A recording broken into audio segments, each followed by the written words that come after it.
नमस्कार. विष्णू सहस्रनाम स्तोत्रातील श्लोकातल्या श्री विष्णूंच्या नामांचा अर्थ आपण समजून घेत आहोत. या भागात आपण विष्णू सहस्रनाम स्तोत्रातील 14व्या श्लोकातल्या श्री विष्णूंच्या नामांचा अर्थ समजून घेणार आहोत. या श्लोकात 123 ते 132 अशी एकूण 10 नावं आहेत. सर्वगः सर्वविद्भानुर्विश्वक्सेनो जनार्दनः वेदो वेदविदव्यङ्गो वेदाङ्गो वेदविद्कविः. या श्लोकातलं पहिलं नाव सर्वगः. सर्वग या नामात 2 शब्द आहेत, सर्व आणि ग. ग मध्ये मूळ धातू गमगच्छ जाणे या अर्थाचा आहे. सर्वं गच्छति इति सर्वगः म्हणजे ज्याची सर्वत्र गती आहे, ज्याचा सर्वत्र संचार आहे, असा सर्वग या नामाचा अर्थ. दुसरं नाव सर्वविद भानुः. इथे संधियुक्त शब्द आहे. सर्वविद अधिक भानुः अधिक विश्वक्सेनः. त्यातल्या सर्वविद या शब्दाचा अर्थ आहे सर्व काही जाणणारा. विद म्हणजे जाणणं. चराचर सृष्टीतील सर्व काही ज्याला ज्ञात असते तो सर्वविद. भानू हे सूर्याचंही नाव आहे. भानू म्हणजे प्रकाश देणारा. भानूमधील भा या धातूचा अर्थ आहे प्रकाशणे. सूर्याचं जे तेज आहे ते परमात्म्याचेच आहे, म्हणून तो सर्वविद भानूः. तिसरं नाव विश्वक्सेनः. विश्वक म्हणजे इतस्ततः सर्व दिशांना आणि सेनः म्हणजे सैन्य सेना. ज्याला पाहताच असुरांच्या किंवा शत्रूंच्या सेना इतस्ततः पळून जातात, किंवा ज्याच्या नामस्मरणाने जीवाचे जे शत्रू काम क्रोध इत्यादी षडविकार ते दूर होतात. चौथं नाव जनार्दनः. जनान् अर्दयति इति जनार्दनः. परमेश्वर लोकांना त्यांच्या कर्माप्रमाणे शुभ अशुभ फळ देत असतो.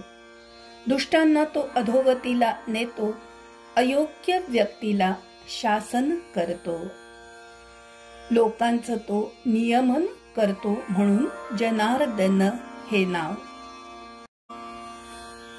5वं नाव वेदः. वेदः म्हणजे जो ज्ञानस्वरूप आहे, जो ज्ञान प्राप्त करून देतो. इथं ज्ञान म्हणजे आत्मज्ञान असा अर्थ घ्यायचा आहे. यानंतरची 2 नावं संधियुक्त शब्दात आहे. वेदविद अधिक अव्यंगः. त्यातलं 6वं नाव वेदविद. वेद जाणणारा.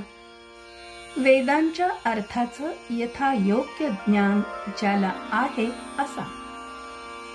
वेदच ज्याच्यापासून निर्माण झालेत तो वेदविद. 7वं नाव अव्यंगः. ज्याच्या ठिकाणी कोणतंही व्यंग म्हणजे दोष नाही, अपूर्णता नाही, तो परिपूर्ण आहे.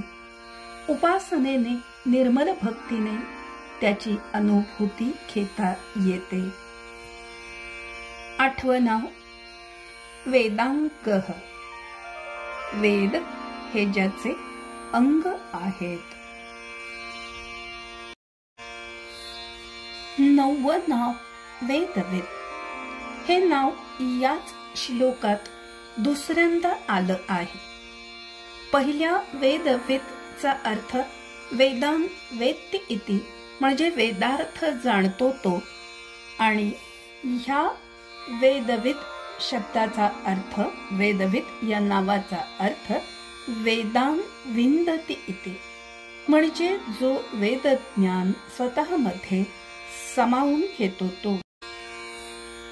या श्लोकातलं शेवटचं नाव कवीही. कवी हा क्रांतदर्शी असतो असं म्हणतात. तो अंतर्बाह्य सर्व बघू शकतो.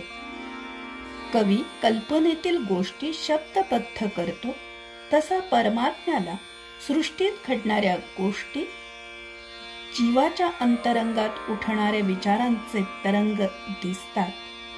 पवित्र वेद त्याच्यापासूनच निर्माण झालेले आहेत. या भागात आपण 14व्या श्लोकातील सर्वग, सर्ववेद भानु, विश्वक्सेन, जनार्दन, वेद, वेदविद, अव्यंग, वेदांग, वेदविद आणि कवी या 10 नावांचा अर्थ समजून घेतला. हा व्हिडिओ कसा वाटला? काही शंका असतील तर कमेंटमध्ये नक्की विचारा. आणि तुमच्याकडे काही अधिक माहिती असली तर ती सुद्धा शेअर करा. भगवान श्री विष्णूंच्या नामस्मरणाचा सर्वजण आनंद घेऊया. व्हिडिओ आवडला असेल तर लाईक, शेअर, सबस्क्राईब करा. नवीन व्हिडिओचे नोटिफिकेशन मिळण्यासाठी बेल आयकॉनवर क्लिक करा. धन्यवाद.